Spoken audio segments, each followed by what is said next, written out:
Assalamualaikum warahmatullahi wabarakatuh. Selamat siang.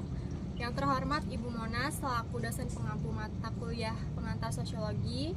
Terima kasih telah memberikan kesempatan kepada kami untuk memaparkan hasil observasi kami. Sebelum lebih lanjut, izinkan kami memperkenalkan diri. Perkenalkan, saya Nikoma Saputri Fayun Dewi selaku moderator beserta rekan-rekan saya. Saya Ika Nadia Ramadhani. Saya Nazwa Kalestaramanda. Saya Gesya Syifa Wiryani. Saya Azra Faratzila. Di sini kami akan mempresentasikan sebuah hasil observasi yang bertema pengaruh budaya self-reward terhadap pilihan makanan tradisional atau modern di lingkungan kampus Universitas Lampung. Selamat menyaksikan.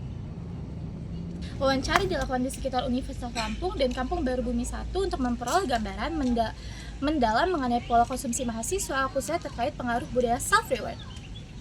Pilihan mereka antara makanan tradisional serta faktor-faktor lingkungan yang memengaruhi ketersediaan makanan di sekitar kampus. Proses ini melibatkan 6 responden yang terdiri dari 5 mahasiswa Universitas Lampung yang memberikan informasi mengenai kebiasaan konsumsi, selera, jenis makanan yang mereka pilih, serta alasan psikologis seperti self-reward dalam menentukan preferensi makanan. Dan satu pedagang setempat yang menjelaskan dinamika pasar, perubahan permintaan, kondisi ekonomi, serta bagaimana budaya self-reward mahasiswa tercermin dari pembelian makanan sehari-hari. Berdasarkan hasil observasi dan wawancara di lapangan, kami menemukan sebuah hal yang menarik. Mayoritas responden mahasiswa yang kami wawancarai sebenarnya menyukai jajanan tradisional karena harganya yang murah dan rasanya yang khas. Namun, realitas perilaku konsumsi mereka justru bertolak belakang. Mereka tetap memilih makanan modern, khususnya untuk aktivitas yang dinamakan self-reward. Kami menemukan bahwa hal tersebut bukan disebabkan oleh perubahan selera semata, tetapi karena ketidaktersediaan penjual. Mahasiswa seolah terpaksa mengikuti arus makanan modern karena minimnya penjual jajanan tradisional di sekitar kampus. Wawancara lainnya kami lakukan kepada penjual makanan mochi di Kampung Baru Unila. Dari sisi pedagang, kami menemukan bahwa kelangkaan makanan tradisional dipicu oleh tekanan ekonomi dan sosial. Tingginya harga bahan baku lokal membuat biaya produksi menjadi mahal. Selain itu, muncul ketakutan psikologis di kalangan pedagang tradisional yang merasa dagangannya tidak ada yang beli karena dianggap terlalu kuno. Akibatnya, banyak pedagang yang akhirnya memilih jalan aman dengan menjual makanan modern yang dianggap lebih praktis dan pasti terjual di pasar mahasiswa saat ini. Analisis kami menunjukkan bahwa pergeseran ini diperkuat oleh peran media sosial dan gaya hidup.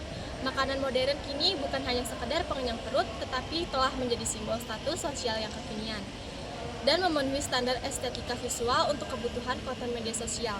Masifnya paparan tren viral di platform seperti Instagram Reels dan TikTok memicu fear of missing out atau FOMO, sehingga rekomendasi viral tersebut menjadi acuan utama mahasiswa dalam mengambil keputusan konsumsi sehari-hari. Fenomena bergesernya konsumsi pangan dari tradisional ke modern dapat dijelaskan melalui teori perubahan Seo Sumarjan yang menyoroti transformasi lembaga masyarakat serta pengaruhnya terhadap nilai, sikap, dan perilaku.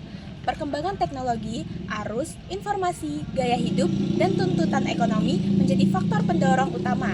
Dalam hal ini, media sosial dan tren kuliner membuat Gen Z memandang makanan bukan sekedar kebutuhan, melainkan bagian dari gaya hidup dan identitas. Makanan praktis yang mudah diperoleh lebih sering dipilih dibandingkan pangan tradisional.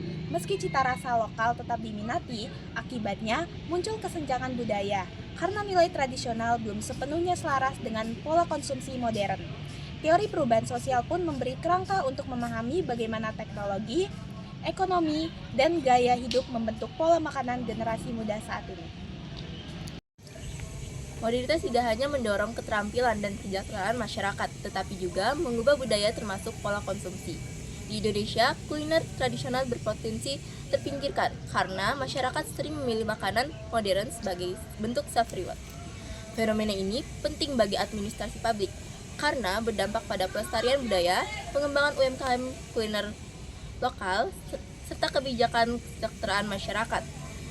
Jadi, pemerintah memerlukan strategi seimbang untuk menjaga kesehatan masyarakat, melestarikan kuliner tradisional, dan memastikan kebijakan pangan tetap mendukung identitas budaya bangsa. Observasi presentasi yang telah kami lakukan, dapat disimpulkan bahwa generasi Z cenderung lebih memilih makanan modern ketimbang makanan tradisional. Hal ini menunjukkan adanya faktor visual, tren media sosial, serta kemudahan akses yang menjadi alasan utama untuk membentuk pola konsumsi mereka, serta mencerminkan adanya perubahan budaya konsumsi di kalangan anak muda.